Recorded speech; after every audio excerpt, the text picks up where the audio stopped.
Around the world, babies are protected in ways that may surprise you. Think about it. A brand new baby can't speak, can't walk, can't ask for anything. And yet, in every corner of the world, people have found their own ways to say the same thing. We will keep you safe. Some traditions are quiet. Some are loud, some are thousands of years old. But underneath all of them is the same feeling, love, and the hope for a long, healthy life. Today, we're counting down 10 baby-related traditions from around the world, meant to protect children, bring good luck, or simply celebrate the beginning of life. Number 10. The Naki-Sumo Crying Festival, in Japan. At some temples in Japan, there's a centuries-old event with a surprising goal, to make babies cry. During Naki-Sumo, sumo wrestlers carefully hold up infants and gently encourage them to cry out loud. It may look unusual, but the meaning behind it is tender. In this tradition, a baby's loud, healthy cry is often associated with strength, good health, and protection from bad spirits. There's an old saying that crying babies grow well. Sometimes two babies are held at once, and if both cry, the louder cry is often treated as the winner. It's done gently, with the babies held securely, a wish for a strong, healthy life. Number 9. The spitting tradition of Greece. In Greece, if someone compliments a beautiful baby, you might hear a soft sound. Ftu, ftu, ftu. It's a symbolic spitting sound, and to be clear, no one is actually spitting. It's a gentle gesture, part of long-standing folk belief. The idea is that too much praise might attract the evil eye, a kind of bad luck said to come from envy or admiration. So the little ftu ftu ftu is meant to cancel that out and keep the baby safe. In many families, it's done with a warm smile, more a loving habit than a literal act. Number 8. The naming ceremony of Ghana. In many Ghanaian communities, a baby isn't formally named on the very first day. Instead, families often wait several days after birth, commonly around the 7th or 8th day, for a special naming ceremony known in some communities as an outdooring. The baby is welcomed into the family and the wider community, often with blessings, prayers, and the giving of a meaningful name. It's a joyful, important moment. The exact timing and customs can vary between different groups and families, so not everyone follows the same schedule. But the heart of it is the same, welcoming a new life. Number 7.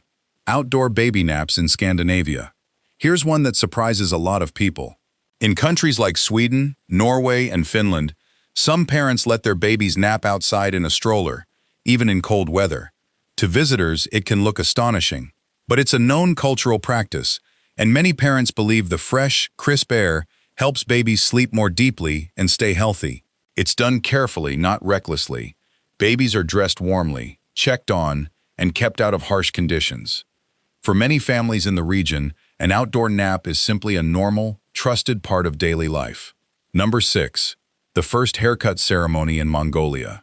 In Mongolia, a child's very first haircut is often treated as a special milestone, marked with a family gathering.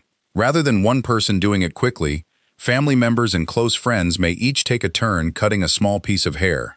And as they do, they often offer blessings, kind words, or small gifts. It's a warm, communal moment that celebrates the child and surrounds them with good wishes. The age for this ceremony can vary from family to family and by local tradition, so there's no single fixed time, but the spirit of blessing the child stays the same. Number 5. The Doljanchi in South Korea. In South Korea, a baby's first birthday is a big deal, celebrated with a ceremony called Doljanchi. One of its most charming moments is a traditional game called the Doljabi. The baby is placed in front of a table of objects, perhaps a pencil, some money, a microphone, or a spool of thread, and gently encouraged to grab one. Each object is playfully linked to a possible future: a pencil for scholarship, money for wealth, thread for a long life. It's a fun, symbolic game and a joyful celebration, not a real prediction, and families treasure the photos and the laughter it brings. Number 4. The Mundan ceremony, in Hindu tradition. In Hindu tradition, some families hold a ceremony known as Mundan, in which a baby's head is shaved, usually within the first few years of life. It's often associated with purification, letting go of the past, and a fresh start for the child. For many families, it's a meaningful and sacred moment, sometimes accompanied by prayers and blessings. As with many traditions, the details and timing can differ from family to family and region to region, so not everyone practices it in exactly the same way. Number 3. The Aqiqah, in many Muslim families. In many Muslim families, the birth of a child is welcomed with a tradition called Aqiqah, often held around the 7th day after birth. It can include naming the baby, gently shaving the child's head, and giving to those in need through charity, sometimes by sharing food with family, neighbors, and the less fortunate. It's a moment of gratitude and generosity, celebrating the new life and asking for blessings over the child. The exact customs can vary between families and communities, so it isn't practiced in one single universal way. But the themes of welcome, gratitude, and giving run through it all. Number 2. Naming and blessing customs in East Africa. In some East African communities, including parts of Uganda, a new baby is welcomed with naming and blessing traditions shortly after birth. These moments often bring the whole extended family and community together. Rather than focusing on one single ritual, the shared idea is beautiful. The ceremony strengthens the bonds between the child, the family, and the community, reminding everyone that this baby doesn't belong to just the parents, but to a whole circle of people who will help raise and protect them. Specific customs differ from place to place, but that sense of belonging is central. And number 1, the full month celebration. In Chinese tradition. In many Chinese communities, a baby's first month of life is celebrated with a special gathering, often called the full month, or Man Yue. Historically, surviving that first month was seen as an important, hopeful milestone, so families mark it with joy. A well-known symbol of this celebration is the red egg. Eggs dyed red, often shared with guests, representing new life, happiness, and good fortune. The color red itself is widely associated with luck and protection. Friends and relatives gather, gifts and blessings are given, and the baby is formally welcomed into the world. Like all these traditions, the details can vary, but the warmth behind it is unmistakable.